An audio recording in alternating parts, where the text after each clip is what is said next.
तो last class में हमने थोड़ा इंट्रोडक्शन देखा था टू फैक्ट्स। जिनने लास्ट क्लास नहीं दी थी तो मैं थोड़ा सा उसका वो रिपीट कर दूंगा।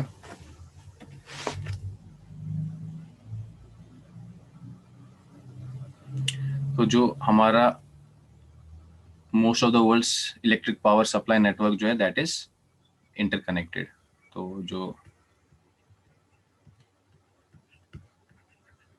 Most of the electric supply network हमारा जो है दैट इज इंटरकनेक्टेड।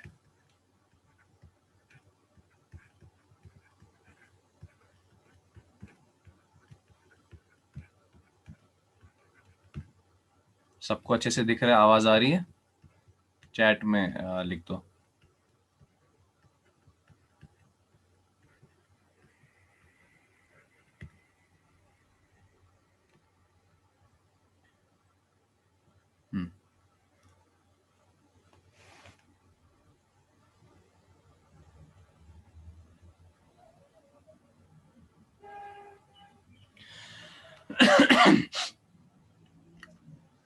तो most of our electric supply network is interconnected, as you have already studied in power system.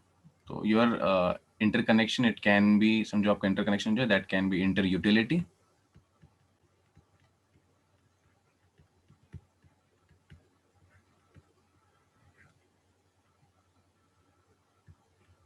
inter regional between two regions,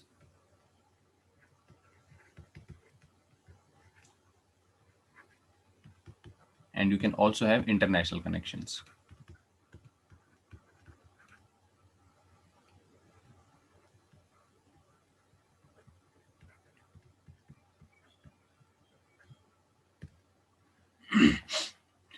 तो ये जो हमारा इंटरकनेक्शन है ये हमें क्यों करना पड़ता है, इसके पीछे क्या वजह है? अगर हमारे पास 3 एरियाज हैं, suppose this is area 1, this is area 2 and this is area 3. So this is your area 1, this here is your area 2, and this is your area 3. ये जो एरिया 3 है, इस एरिया में क्या है? यहाँ coal is found to be in abundance. यहाँ आपको बहुत बड़े अच्छे से कोल मिल जाता है। ये जो एरिया 1 है, यहाँ बहुत सारे यहाँ हाइड्रो पावर है, और ये जो एरिया 2 है इसके पास कुछ भी नहीं है, ना यहाँ कोल है ना यहाँ हाइड्रो पावर है।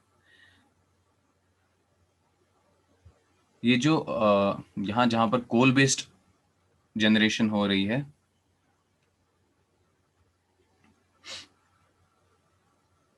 ये जनरेट कर सकता है आपका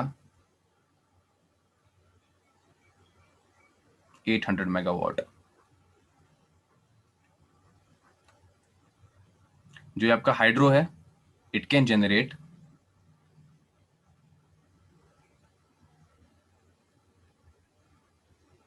400 मेगावाट। और ये जो एरिया 2 है, इसके पास ना हाइड्रो है, ना इसके पास हाइड्रो पावर है, ना इसके पास कोल बेस्ड पावर है, बट जो इधर पे डिमांड है, द डिमांड इज 220 मेगावाट। अब आपके पास बहुत सारे ऑप्शंस हैं।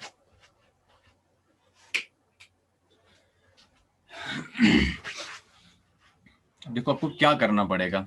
नंबर 1, देखो रिवर तो आप उठा के ला नहीं सकते टू एरिया 2, तो आप क्या करोगे? आपके पास जो पहला ऑप्शन है कि you will buy coal from area 3। आप एरिया 3 से कोल खरीदोगे, उसके बाद इस एरिया में आप एक कोल बेस्ड पावर प्लांट बनाओगे।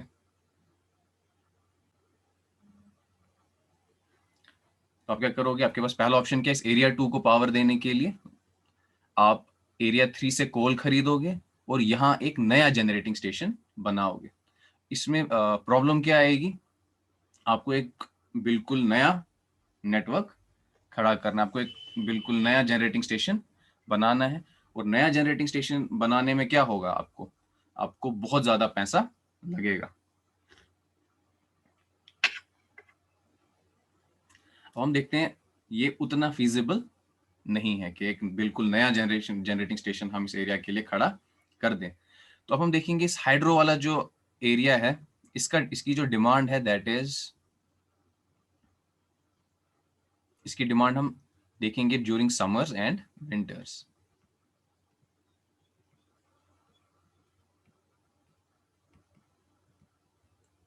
तो क्या हो रहा है ड्यूरिंग समर्स,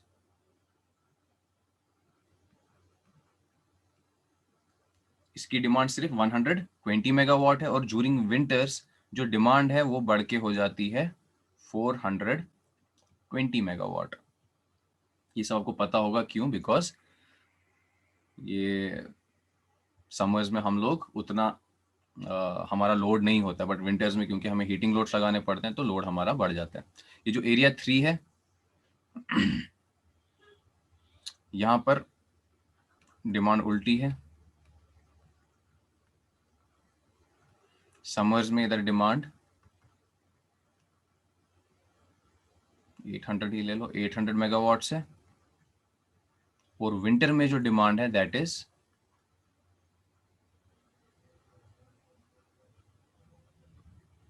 400 मेगावाट। अब देखो पहला आपके पास अब एरिया 2 को अभी तक हमने कोई पावर सप्लाई नहीं किया है, तो अब आप पावर कैसे सप्लाई कर सकते हो, आप क्या कर लोगे,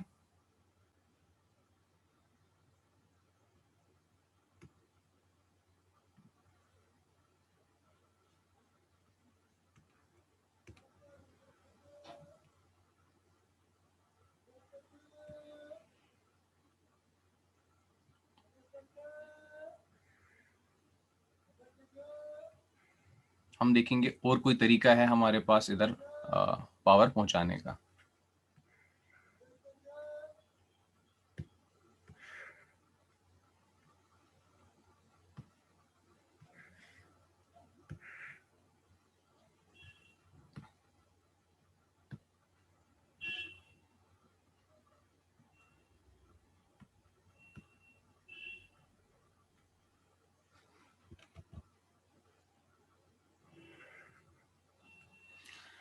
तो अब हम करेंगे use the concept of interconnections. तो इसमें क्या होगा, सबसे पहले आप ले लो समर टाइम।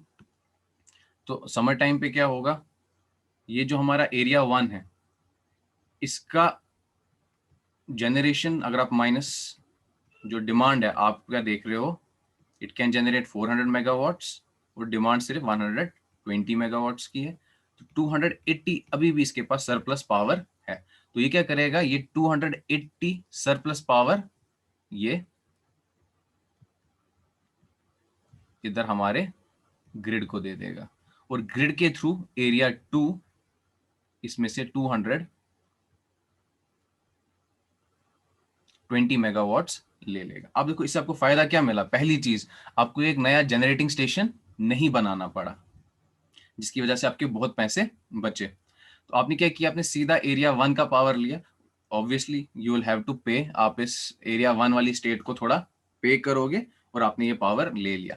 अब जैसे ही विंटर आएगी, विंटर में अब क्या चाहिए, जो आपका हाइड्रो वाला एरिया है इसको भी 20 मेगावाट्स चाहिए। तो ड्यूरिंग विंटर्स क्या होगा,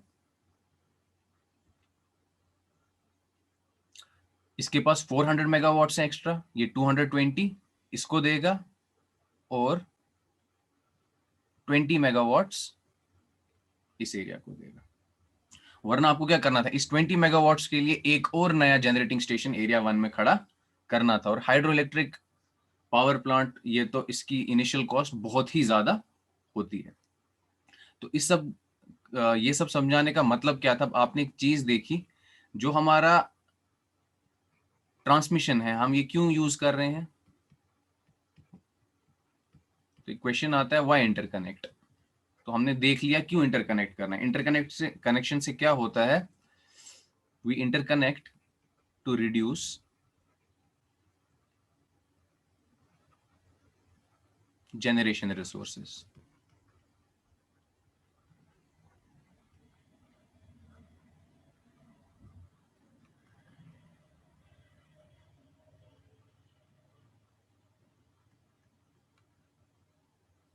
serve the load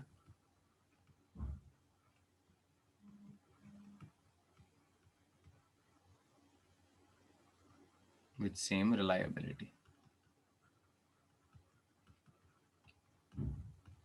तो हमने देखा कि अगर हम इंटरकनेक्ट करेंगे तो हम क्या कर सकते हैं, हम अपने जनरेशन रिसोर्सेज को रिड्यूस कर सकते हैं और जो लोड है उसको हम सेम रिलायबिलिटी के साथ पावर प्रोवाइड कर सकते हैं, जो कि हमने यहां पर देखा।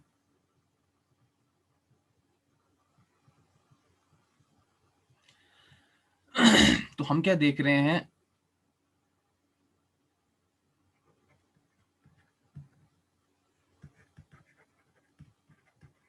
कि ट्रांसमिशन जो है ये एक अल्टरनेटिव है to new generation resources. So your transmission is becoming a alternative to new generation resources.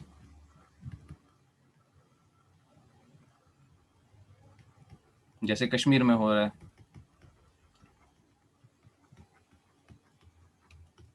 Summers में हमारी डिमांड क्या होती है, ऑलमोस्ट ना के बराबर होती है, लेकिन यही डिमांड जो समझो समर्स में आपकी 700-800 मेगावाट होती है, यही डिमांड बढ़ के 1800 मेगावाट्स हो जाती है। तो हमारे पास दो ऑप्शंस हैं। नंबर 1, या तो आप नए पावर प्लांट्स बनाओ, लेकिन उस पर भी थोड़ा, क्योंकि हमारी ट्रीटी है यहाँ के रिवर्स पे, हम यहाँ पानी स्टोर नहीं कर सकते, तो हम प्रेफर क्या करते हैं, instead of making a new generation, हम क्या करते हैं, हम पावर खरीद लेते हैं from near by states. Summers में हम रिलायबल हैं, समर्स में हमें कोई भी जो ये है हमें एनर्जी खरीदनी नहीं पड़ती, लेकिन विंटर्स में हम डेफिसिट में चले जाते हैं, हमारे जो हमारा पावर जनरेशन है वो कम हो जाती है, क्योंकि हमारा जो वाटर अवेलेबिलिटी है वो कम हो जाती है। तो विंटर्स में हम क्या प्रेफर करते हैं, हम बाकी स्टेट से पावर लेते हैं, उनको पे करते हैं। समर जैसे आ जाएंगी हमारे पास, हम फिर से उस टाइम पे हम बाहर की स्टेट्स को पे कर सकते हैं। तो हमने देखा इंटरकनेक्शन के फायदे। पहला फायदा है कि जनरेशन रिसोर्सेज जो होते हैं हमारे वो कम हो जाते हैं। हमने देखा कि ट्रांसमिशन एक अल्टरनेटिव है टू न्यू जनरेशन रिसोर्सेज। तो अगर हमारी ट्रांसमिशन कैपेबिलिटी कम है, if we have less transmission capability,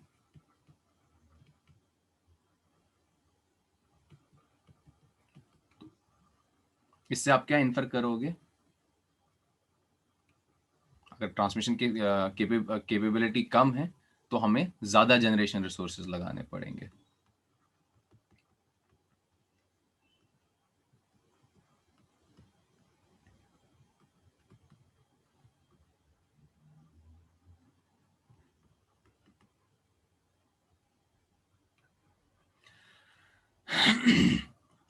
अब ये आप कितना ट्रांसमिशन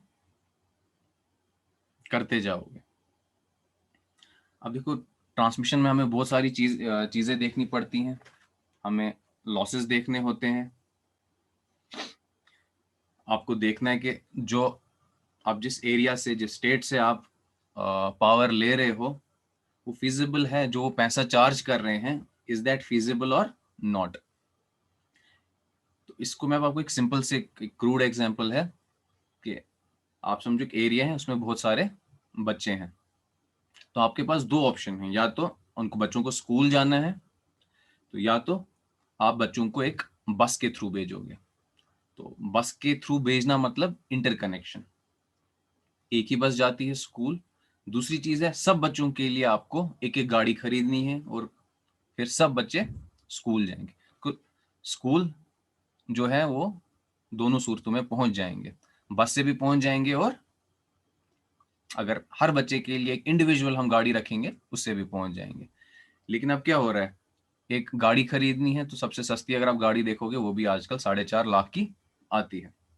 तो आप कहते हो नहीं हम बस में भेजेंगे। बस में कितना हो रहा है आपका मंथली, 2000 रुपीज खर्च हो रहा है। तो साल का वो कितना हो गया आपका 24,000।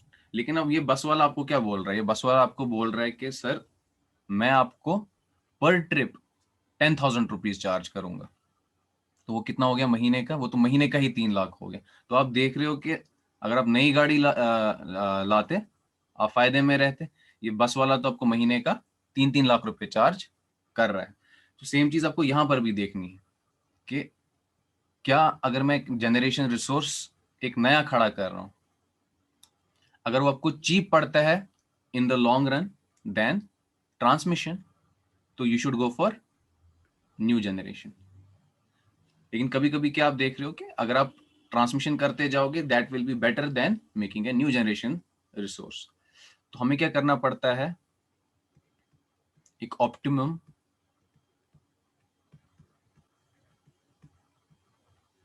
Balance is to be maintained. ये इतना इजी नहीं होता है, इसके लिए आपको पूरा प्रोफेशनल लोग बैठे होते हैं, सिस्टम प्लानर्स बैठे होते हैं, जो कि ये चीज देखते हैं कि कब तक हमारा काम ट्रांसमिशन से होता जाएगा और कब it's better to switch to a new generation resource.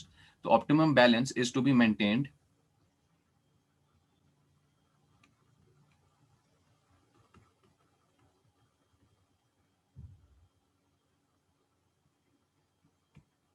between generation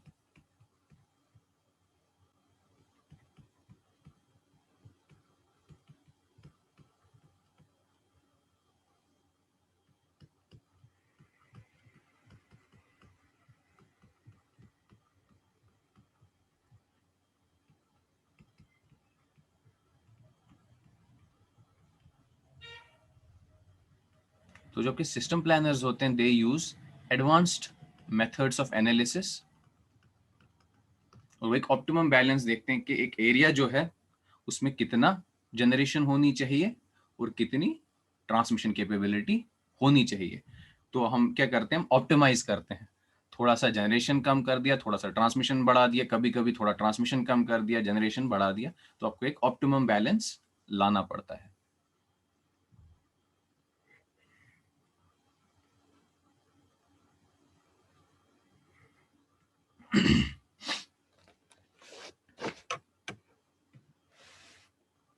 लेकिन अब हमने लास्ट टाइम ये देखा था कि ये जो इंटरकनेक्शन है इसके साथ कुछ प्रॉब्लम्स भी आती हैं।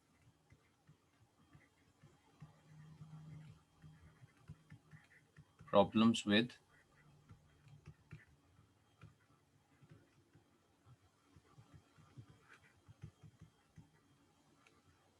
इंटरकनेक्शन या फिर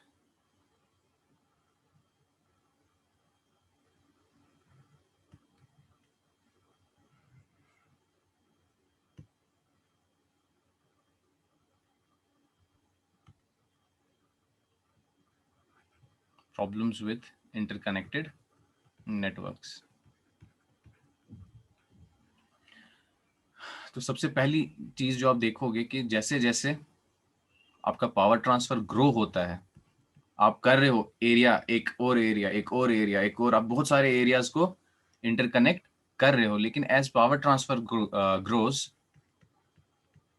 तो पहले आपका एक सिंपल सा सिस्टम था, एक एरिया था, उसमें एक जनरेटिंग स्टेशन था, वो जनरेटिंग स्टेशन अपने लोड्स को पावर सप्लाई करता था। अब आपने क्या कर दिया, आपने बहुत सारे एरियाज ले लिए और उन सबको इंटरकनेक्ट कर दिए। तो अब क्या हो रहा है, पावर ट्रांसफर आपका ग्रो हो रहा है, जिसकी वजह से क्या हो रहा है, system becomes more complex.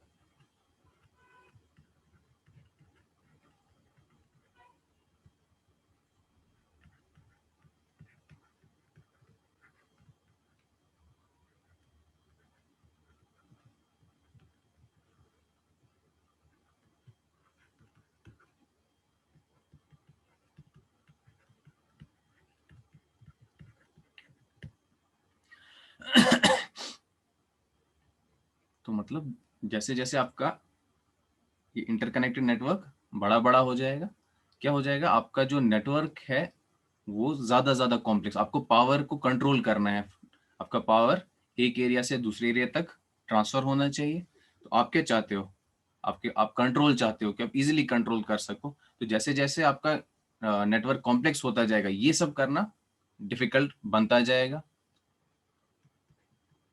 System जो होता है आपका अनस्टेबल हो जाता है।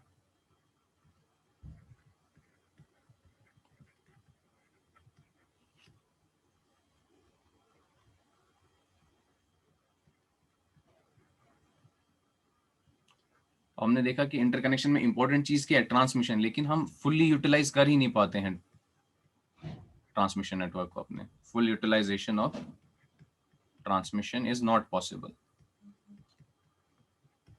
ये पॉइंट्स मैं इसलिए डिस्कस नहीं कर रहा हूं, लास्ट क्लास में ऑलरेडी डिस्कस्ड हैं।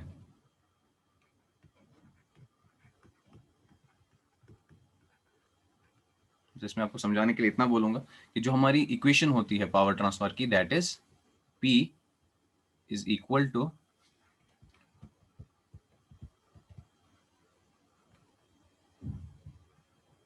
Your P is equal to sending end voltage into receiving end voltage upon reactance of line sine of delta।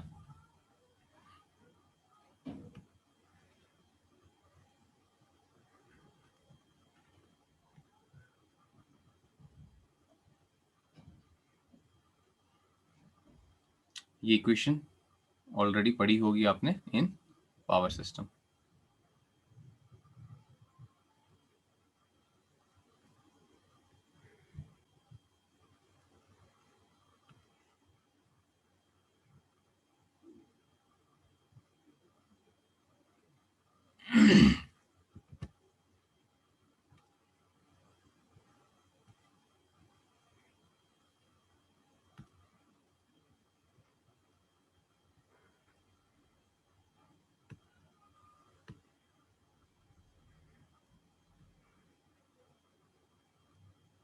ये आपके दो एरियाज हैं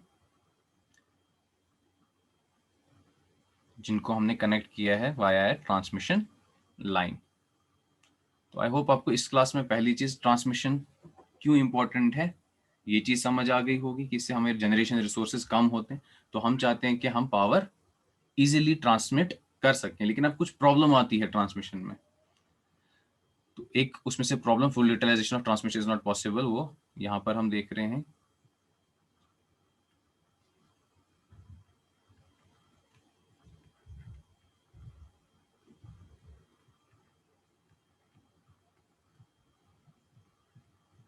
तो ये आपके पास दो एरियाज हैं,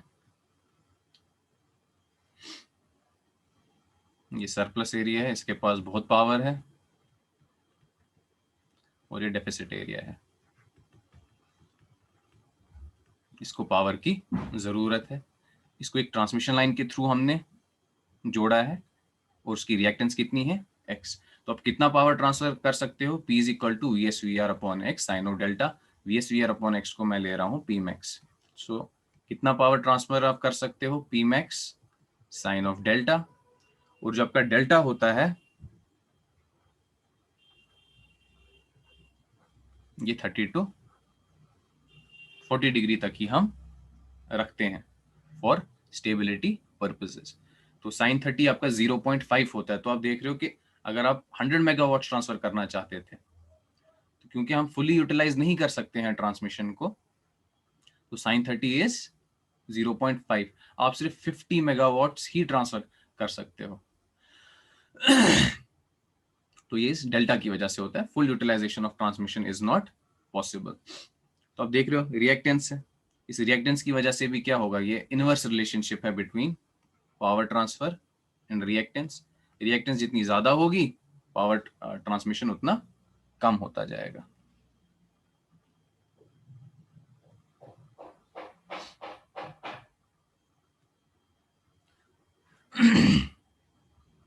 थर्ड पॉइंट होता है कि स्टेबिलिटी हमारी डिक्रीज हो जाती है।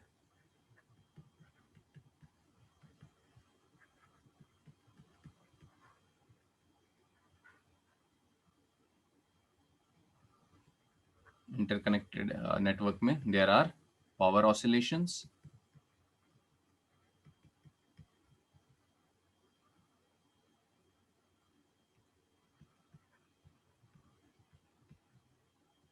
पावर फ्लो कंट्रोल जो होता है दैट इज डिफिकल्ट।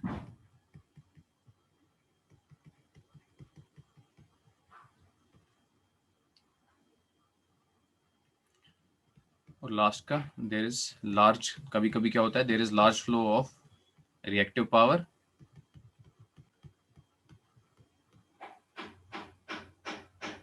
जिसकी वजह से क्या हो जाता है voltage collapse.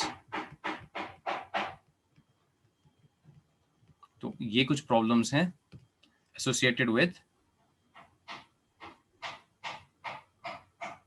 Your interconnected network. तो अब हमें देखना है आगे कि कैसे फैक्ट्स डिवाइसेस जो होते हैं वो इन्हीं सब प्रॉब्लम्स को ट्रबल शूट करते हैं। ठीक है।